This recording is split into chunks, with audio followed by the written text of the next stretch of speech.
Hi, this is John Reed. On Tuesday, May 12th, SAP kicked off Sapphire with a notable morning keynote.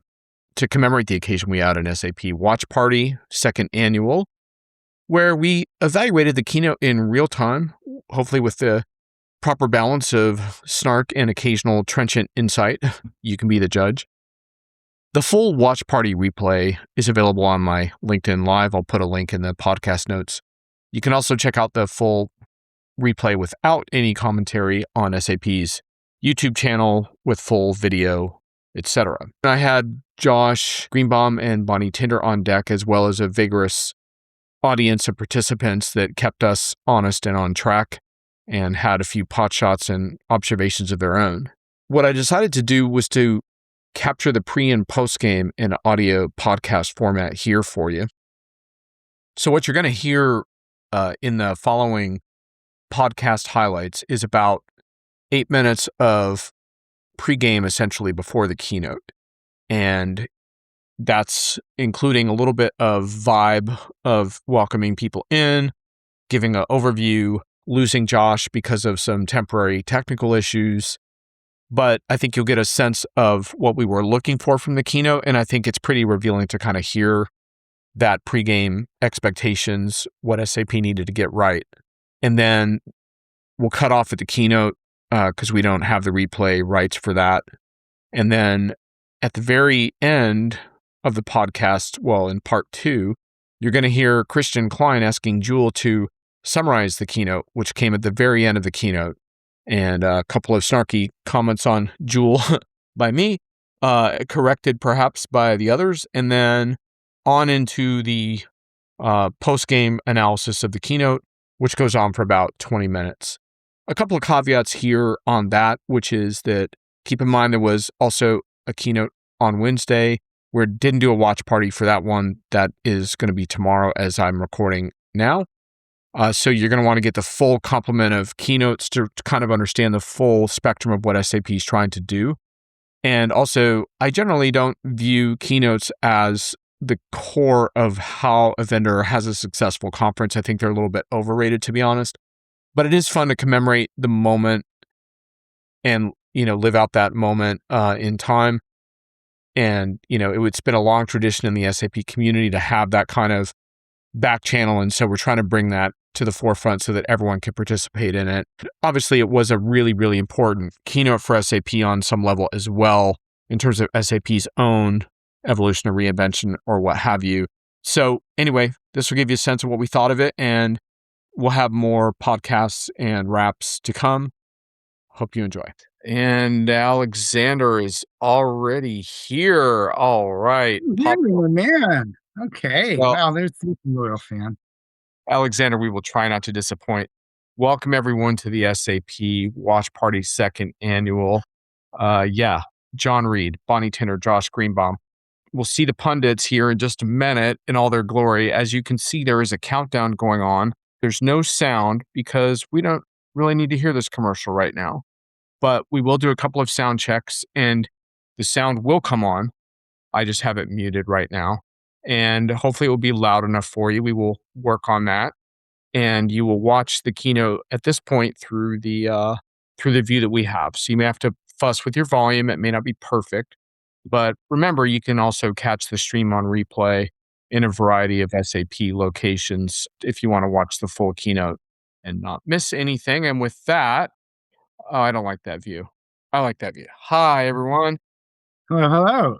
Hey, John. Yeah, it's just about showtime here, huh? Yes, Getting it is. close. I'm sitting here in my luxury apartment in Orlando. I just want you all to know that I have about 700 square feet to So Josh got a nice room upgrade that Bonnie and I did not, I evidently. So, Josh, are you going to be playing everybody's walk-up music on that piano? There you go. Yeah, well, I got to get the fireplace though, because it's Orlando. And the peanut gallery is active. Please post your comments. Unlike my other live events, this one is only streaming on LinkedIn. So you're stuck with us and the stream, but we'll try to hopefully not have technical problems. So what we're going to do now, the minute, is we are going to offer some pregame thoughts. And don't worry, we are also monitoring the live stream. So This is what's happening. We have 7 minutes if it starts on time, which it doesn't always. Right now, we are in pregame mode, and the three of us have had a lot of fun with SAP this spring. Starting in February in Atlanta, they sense tested a lot of this messaging on a small, hapless group of analysts. So that was in February. We had some sense testing. And then yesterday, we were cooped up with SAP executives all day long in a small room in the Hilton. And we had some really interesting conversations, which are NDA, except for the fact that the NDA is going to lift during the keynote. How about that? So about 98% of what we know, we will be able to share as the announcements come in. So with that in mind, Bonnie, tee us up here. What are you looking for? Tease us up. What Yeah. are your thoughts? Yeah. Um, well, yesterday they teased this idea of a relaunched Rise, right? So this is the migration or implementation path to the cloud, as well as some news about migration assistance, like a full suite that are aimed at really helping all of these on-premise ECC clients move to the cloud, which everybody wants to do because that is the pathway to get all of this great AI functionality working. And so, what I am excited to hear is what is, what's going to be released, what's in production for these clients to help, reduce that friction for them to migrate over, because that's a huge pain point for so many customers. So that's one of the big things. The other aspect is, understanding the clients in production. Before they release this stuff, they have beta, situations. So I want to know what happened. What were the challenges? Who's actually using it, even if in an alpha or beta stage, and what are the impacts that they are having? So those would be my two big things. Josh, over to you in the piano bar. Okay, what am I looking forward to again in this delicate dance of NDA, not NDA? I mean, and I'll preface this by saying they've really done a lot of big teasing about this keynote. There's in addition to obviously the stuff we saw in February, there's the quarterly financial analyst call a few weeks ago. There was a lot of like, you got to come to our because we got some really cool stuff to show you. And I think really to me, what's most exciting to anticipate is SAP is going to make the case for SAP in a way that I think really at a pivotal moment for the company, at a pivotal moment in the industry.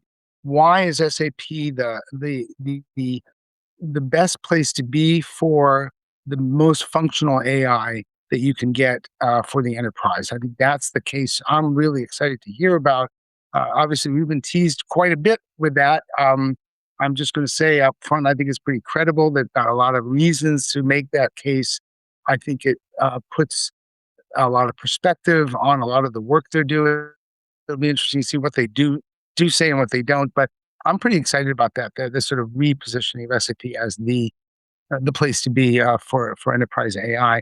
And then there's just a lot of uh, as Bonnie said, there's a lot going on with implementation. There's a lot going on with how do you do a better job of making essentially getting the ROI you want out of SAP. I think the thing I can say without without revealing anything that's under end, SAP is definitely moving forward very steadily in the public domain, talking about opening up the opportunity for SAP customers who are running ECC to do a lot more with AI and with some of its advanced technology. That's been something we've been advocating, the three of us, for a while. They've really kept momentum on that. I think that's pretty exciting.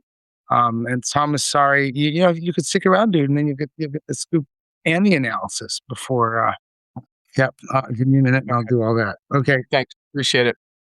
Hey, folks, that's live TV at its finest. If this happens, but I'd rather deal with this now live than have to put up with a weird stream. Enterprise AI across systems. That's where, outside of SAP, says Thomas, that's where the music is.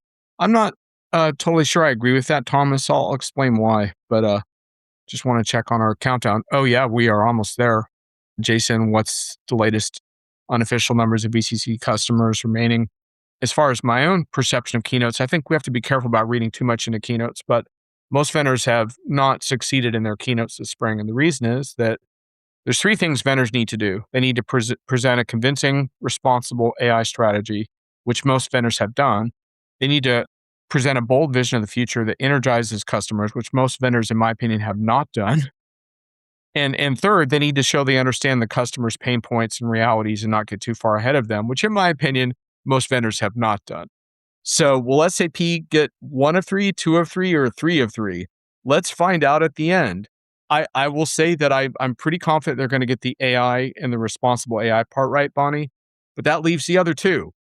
So I just have not seen. Oh yeah, Jewel says it's soon as starting. Hi Daniel, good to see you. Yeah, if Jewel says it's starting, then it must be starting. Let's check over and see. Well, we see a lot of emoticons. That's pretty exciting. Let's see how the volume's going on our stream, Bonnie, shall we? Yeah. All right. Seems a little soft. Oh, here we go. Hopefully it'll be a little louder on the thing. I only have so much volume control here. Close out the keynote. Can you give me, in a quick summary, the key takeaways? Today, we showed how to turn the promise of business AI into reality. SAP Business AI Platform provides the data, process, and governance AI needs to deliver accurate and secure outcomes at scale. We introduced the Autonomous Suite, where applications reason, decide, and act for you. And we showed how we manage change management with RISE. Together, with customers and partners, we showed how SAP is helping companies realize the vision of the autonomous enterprise. Actually, they didn't really talk about Yeah. RISE at all Jewel, today. this is so great.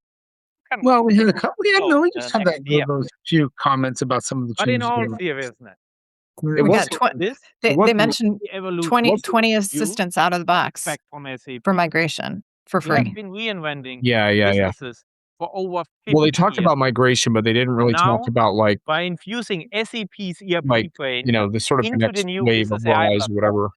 we are Yeah. solving the Well, that's also. I think business that's something Thomas will facing today. Yeah, but I'm just pointing out that I AI. don't think Jewel summarized that correctly. I'm sorry, Josh. I just Oh don't. yeah. The end, Jewel didn't get that long right. negotiation, You all. supply chain You disruption, all. timesheets, financial blind spots, and hopefully the end of being overworked. Yeah. Okay. Yep.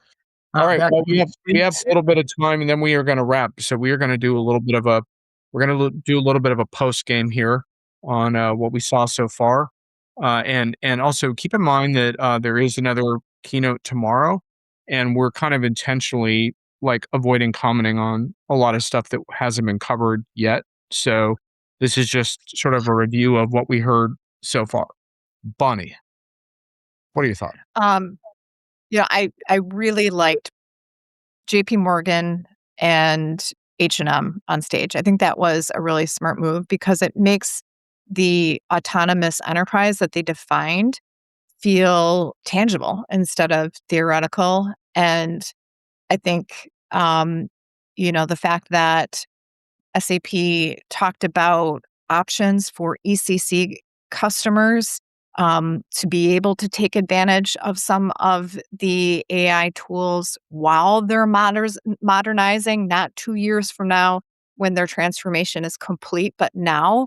That got claps from the audience. So that, I think there was some really good news there. I think what stood out was a lot about the implementation layer and the importance of that. So the fact that they're funding partner innovation tools, that they have these migration tools that they announced briefly at the end that are out of the box helping. I saw the press release up to 35% less lift in these migrations. That is going to be so key because without being on the most current version of SAP, all of these great innovations are not going to work. And so, I think that's a really important aspect of this whole equation is how quickly customers can get themselves ready to adopt, how much they can take that fragmented knowledge that exists in their emails and that dark trace stuff that was talked about and the ability to synthesize that into, a knowledge base so that AI can draw off of it.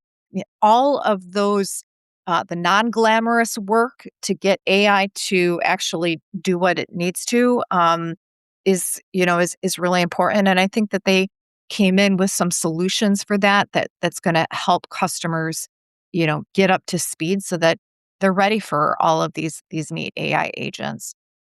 So yeah, I thought it was a really solid keynote.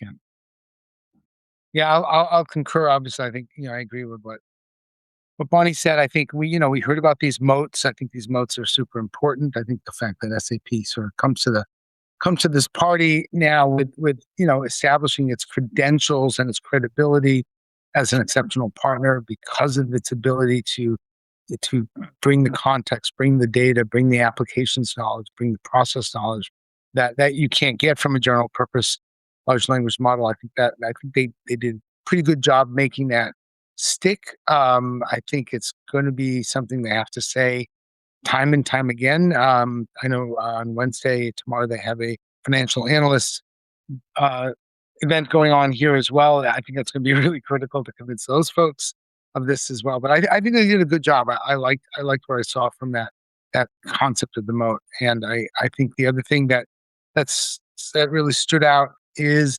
this continual reference to actual customers. We you know at every possible moment, in addition to having two customers on stage, they mentioned we have customers doing this, we have customers doing that, we have total customers doing the autonomous close. We have all kinds of customers, and that's important. They're going to have to keep proving that by actually bringing real customers into the conversation. Indeed. So, look, I'm trying to remember how I felt about the last few keynotes, but I feel like I like this one better in retrospect. And I don't think the opening keynotes have been terribly strong in recent years. So I'm going to say that SAP did well today.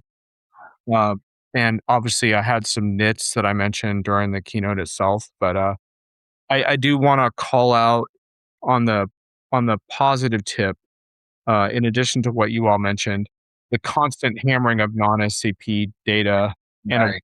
of that was unusual for SAP, and in fact, for most vendors that I've been checking out in the last year. They seem to want to pretend like the heterogeneous enterprise that Josh trademark doesn't exist. But I thought that was really strong on SAP's point to it, kind of acknowledge the problem statement of all of that.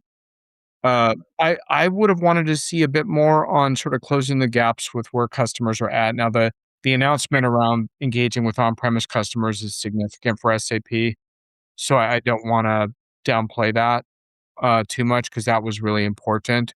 But I think a little bit of acknowledgement of the economic realities customers are facing, some of the challenges around this global instability and volatility is a really good way to kind of get real. Because I think a lot of the solutions they proposed are about dealing with this type of world, but why not name it a little bit and name the fact that also like, one of the reasons why I struggle with the autonomous frame, and there's a lot of reasons why don't I just get into it?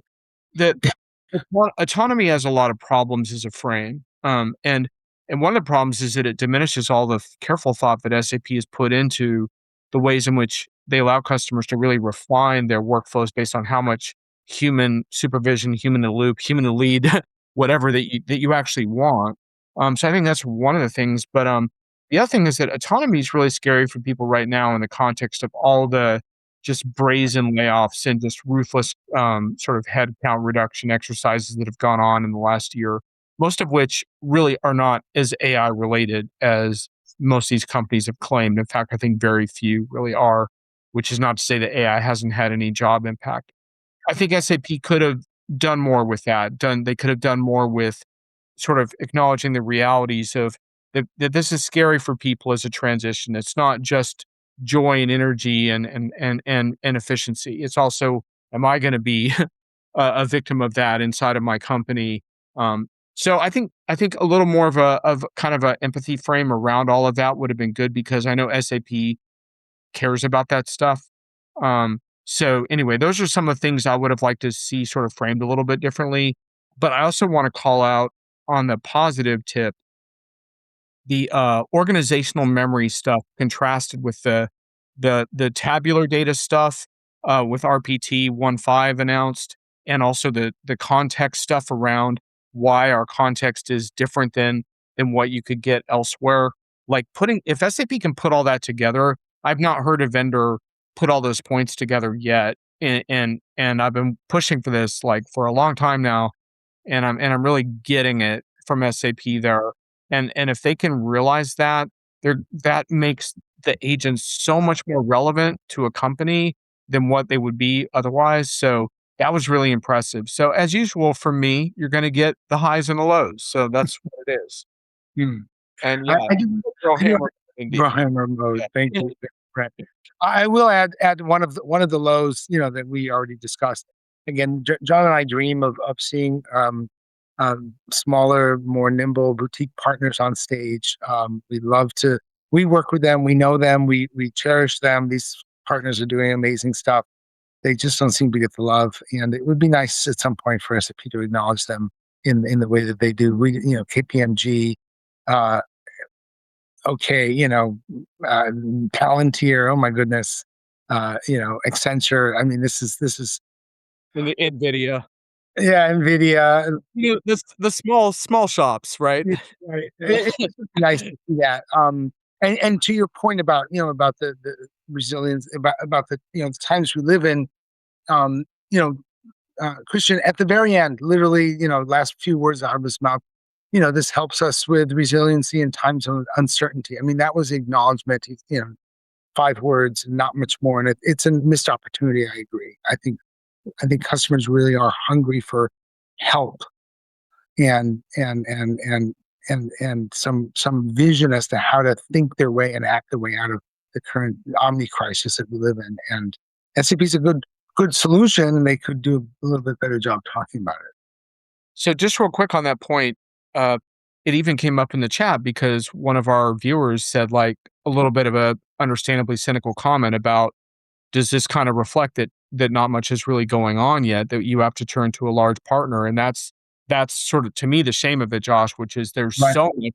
It's actually the opposite. There's so many partners doing fascinating, interesting stuff, appropriating these technologies in their own domains, and I think again, it's a missed opportunity. And I've talked before about all the different ways you could do this, including like a, you know, kind of a bake off on stage, rapid fire, where you have 5 smaller partners, each get 60 seconds, because I always hear like there's not time for this or whatever. I think there's 3 or 5 minutes. Do it, make it happen, make it snappy and fast and fun. Maybe even let the audience vote on the ones they liked. I mean, whatever. You can make it fun, interactive, it'd be cool. Um, Bonnie, you spend a whole lot of time tracking partner activity and partner impact of all of this. What do you think about this discussion? Yeah, I would agree. I think the small independent firms can offer a better value in a lot of cases, a better overall customer experience because their ability to just care for clients more individually than these huge firms, I think is big at a price point. And sure, if you're J.P. Morgan Chase, you know, maybe those big 4 or 6 resonate.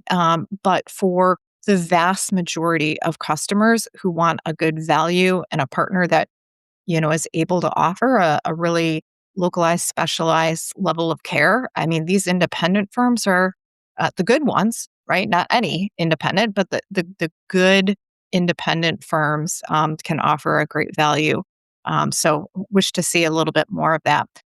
The one other thing that I would say is, just maybe even bringing the level of technical terms down a click for the regular customer, right? I mean, they ask the question, who has, an industry specific solution?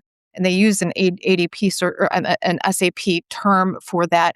Nobody raised their hands. And I think sometimes we in the industry have this nomenclature, this way of speaking that, oh, everybody knows what we're talking about when we say an agent.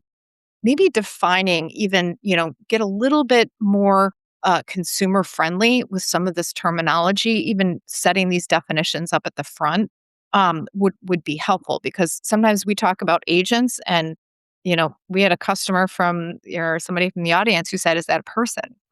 Right. So let's sort of humanize some of these terms before we go, at the speed of light talking about what they actually are. Okay, so let's rapid fire. I want to get a few questions in the chat. We got to head towards a close because all of us have places we got to be. But I wanted to thank the audience for your excellent participation, and I think we got a good balance between chatting it up and actually watching some of the keynotes. We would actually know what we were talking about. I want to do a shout out to Brent Leary. Brent and Paul Greenberg through Players Production Network have pioneered the watch party concept. They actually throw watch parties for most large enterprise events. So make sure you're following Brent. Sometimes one of us will pop on as a guest commentator on one of their streams. And I was hoping to get Brent to crash this party. It didn't quite work out. I think it was mostly my fault. Sorry, Brent.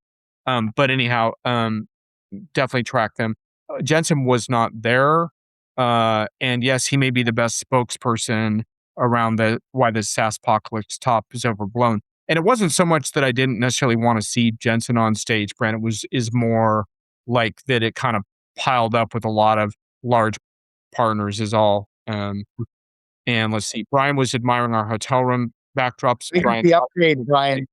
Yeah, I got the upgrade. yeah, Baby got Brian. E-suite. I'm not sure what Bonnie and I should read into that, but we will Yeah. hopefully make it. It's Yep. veneration. I deserve it. Ayaz, thank Yeah, you.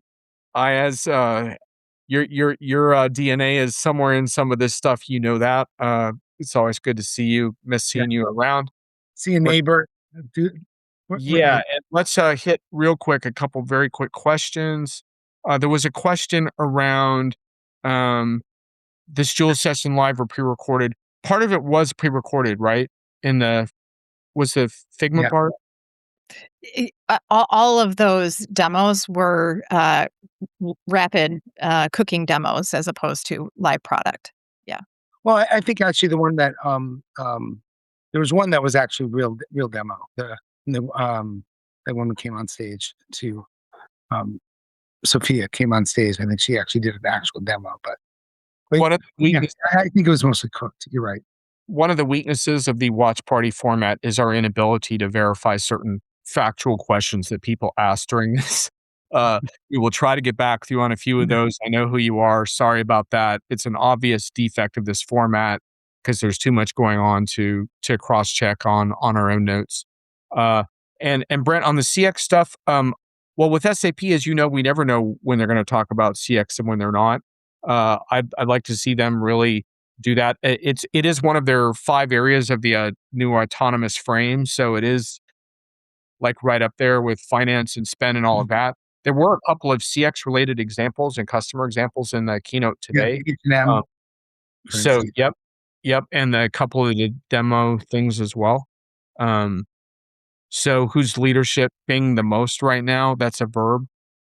Brian, it takes a village, man. I would say you are at the moment, to be honest with you. I look forward to seeing you next week at Epicor, by the way. Okay. There's no easy way to say that, right? Events march on. Okay. Did they talk about ontologies within the enterprise context? They didn't use the word ontologies, but they talked some about semantics. We could get semantical about whether we should be talking. Ontological for that matter. Yes. Yeah, exactly. At some point, as all those terms roll together, I think they hit on a lot of the crucial concepts, but no, they did not use. And I think IS, to your point very specifically, while they didn't use that exact terminology, and maybe it's good they didn't, because I think ontology is, if you haven't done your biology, you haven't done your genetics, you might not get it. But I think we did talk about business context a lot. I think that, when Mohammed talked about atoms, the atoms of business, he used more of a physics type terminology, but I think we got that notion very loud and clear. There was a good amount of foundational knowledge in the SAP brain, if you will, that was useful. I missed Brent's comment there. Well, a couple of things. Timo says the KPMG demo had to swap computers when it froze. So live. look, let's not hash out how much of it was live and how much it was not. It's not a good discussion for us to have. Someone should go verify it if they really want to know and get back. Right. Trenchant ontologies, absolutely.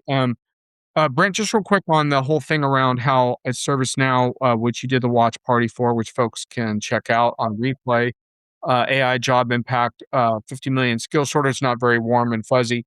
Look, that was kind of what I said in the beginning is that vendors haven't checked all my boxes on their keynotes. And the boxes are bold, energizing vision.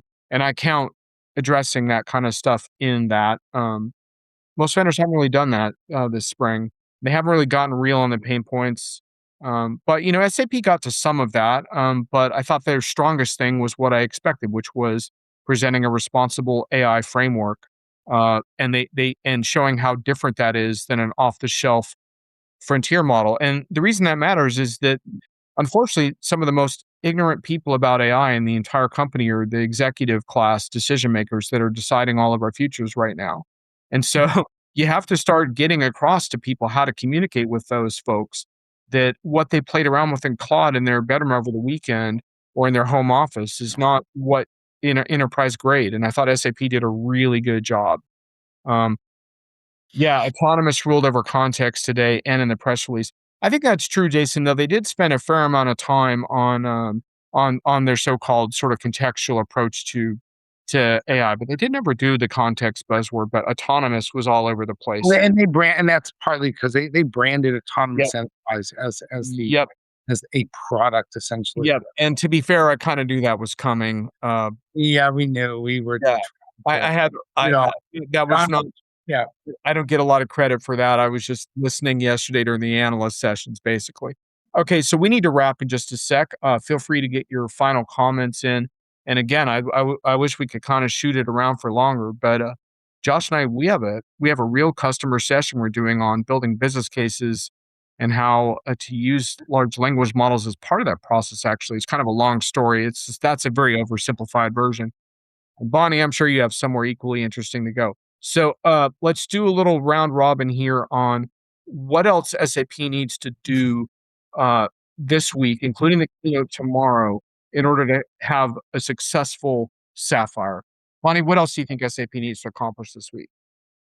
I think better definition for the mid-market in terms of, are these solutions designed for a mid-market customer that doesn't have the deep pockets of a Fortune 500 account? And what can they do to tap into some of this innovation? So I think defining that.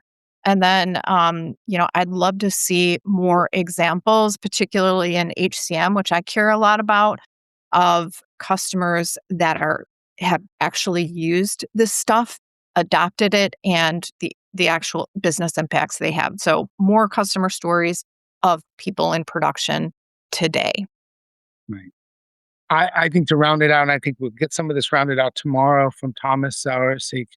We need to hear about the customer journey more, and that's his job. About what is the customer journey supposed to look like with this new board position that Thomas has. This is his first sort of coming out as the head of the customer experience group, and I think that's important because this is all good, and fun and excellent, but we also have to, we want SAP to deliver it in a cost-effective, timely, and customer-friendly way, and not just make it about, about making the revenue numbers. So I had certainly a couple of comments to some of the folks yesterday about some problems that I see with field sales execution.